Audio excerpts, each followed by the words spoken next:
एक महत्त्वाची बातमी आहे। नांदेडच्या मुखेड तालुक्यात ढगफुटी सदृश पाऊस झाला। मुखेड तालुक्यामध्ये 5 ते 6 गावात पूरस्थिती निर्माण झाली आहे। हसनाळ गावाला पुराच्या पाण्यानं वेढा घातला। काही नागरिक धोकादायक स्थितीमध्ये अडकल्याची माहितीही मिळते आहे। तर नांदेडच्या मुखेड तालुक्यातील काही गावांना पुराच्या पाण्याचा वेढा पडलेला आहे। ढगफुटी सदृश पाऊस झाल्यामुळे पूरस्थिती निर्माण झाली आहे। हसनाळ गावाला देखील पुराच्या पाण्याचा वेढा पडलेला आहे आणि काही नागरिक सध्या धोकादायक स्थितीत अडकल्याची माहिती मिळते। नांदेडमधील 5 ते 6 गावांमध्ये पूरस्थिती निर्माण झालेली आहे। नांदेडच्या मुखेड तालुक्यामध्ये मोठ्या प्रमाणात पाऊस झाल्यामुळे तालुक्यातील काही गावांमध्ये सध्या पुराच्या पाण्यानं वेढा घातला आहे। ही काही दृश्य आपण पाहतोय। अक्षरशः नागरिकांच्या घरांमध्ये देखील पाणी शिरलेलं आहे। संसारोपयोगी साहित्याचं मोठ्या प्रमाणात नुकसान झाले। रस्त्यावर त्याचबरोबर सखल भागामध्ये मोठ्या प्रमाणात पाणी साचल्यामुळे नागरिकांना नाहक त्रासाला सामोरं जावं लागतंय। स्थानिक आमदार तुषार राठोड आपल्यासोबत जोडले गेलेले आहेत। तुषारजी, आपण पाहताय की मुखेड तालुक्यामध्ये अक्षरशः ढगफुटी सदृश पाऊस झालाय आणि हसनाळ गावाला खास करून पुराच्या पाण्यानं वेढा घातलेला आहे। काही नागरिक अडकल्याची माहिती मिळते। आपल्यापर्यंत काही माहिती पोहोचलेली आहे का आणि सध्या बचाव कार्य सुरू करण्यात आलंय का? रात्री 1:30 वाजताच्या सुमारास उदगीर भागामध्ये मोठा पाऊस झाला आणि लेंडी नदीमध्ये पूर आलेला आहे।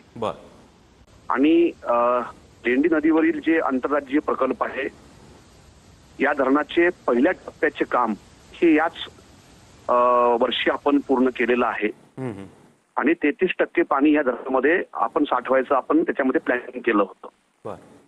आणि त्यामुळे काय झालं की ते एकदम जास्त पाऊस आला आणि पाऊस मुखेडमध्ये जास्त नाही पडला। पाऊस हा नदीमध्ये वरच्या भागामध्ये जास्त पडलेला आहे आणि त्यामुळं फक्त हसनाळच नव्हे तर रावणगाव गावाचा पाण्यामध्ये आहे पूर्ण। इथं पण आता बचाव कार्य आम्ही सुरू केलेलं आहे आणि त्याचबरोबर भेंडेगाव खुर्द आणि भिंगोली ही 2 गाव सुद्धा पूर्ण पाण्याखाली गेलेली आहेत। परंतु तिथले नागरिक त्यांनी सतर्क राहून ते गावाच्या बाहेर आलेले आहेत।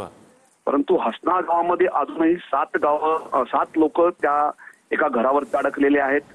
आम्ही आमची स्थानिक जी काही बचाव कार्य करणारी टीम आहे तिथे पाठवलेली आहे। थोड्या वेळात तिथे पोहोचणार आहे।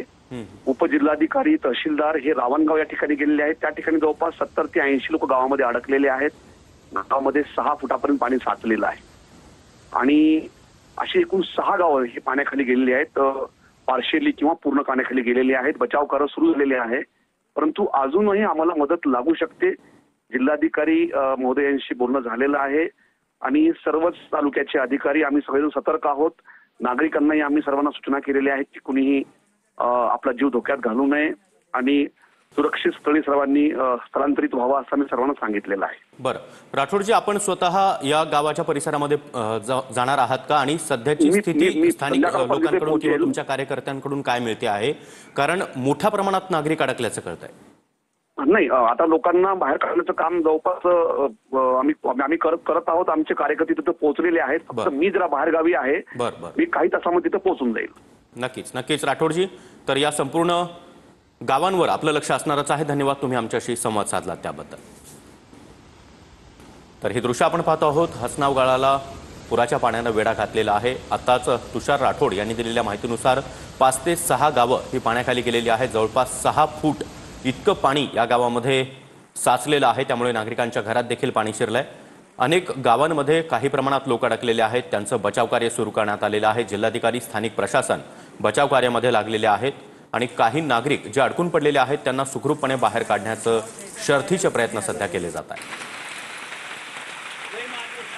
नांदेडच्या मुखेड तालुक्यातील ही दृश्य आपण पाहतो आहोत। मुखेड तालुक्यातील अनेक गावांमध्ये सध्या पूरस्थिती निर्माण झालेली आहे। मोठ्या प्रमाणात पाणी गावामध्ये शिरल्यामुळे घरांमध्ये देखील पाणी शिरलेलं आहे। घरातील साहित्याचं मोठ्या प्रमाणात नुकसान झालेलं आहे। केवळ हसनाळच नाही तर इतरही काही गावांमध्ये अशाच प्रकारे पाणी शिरल्याचं तुषार राठोड यांनी सांगितलं।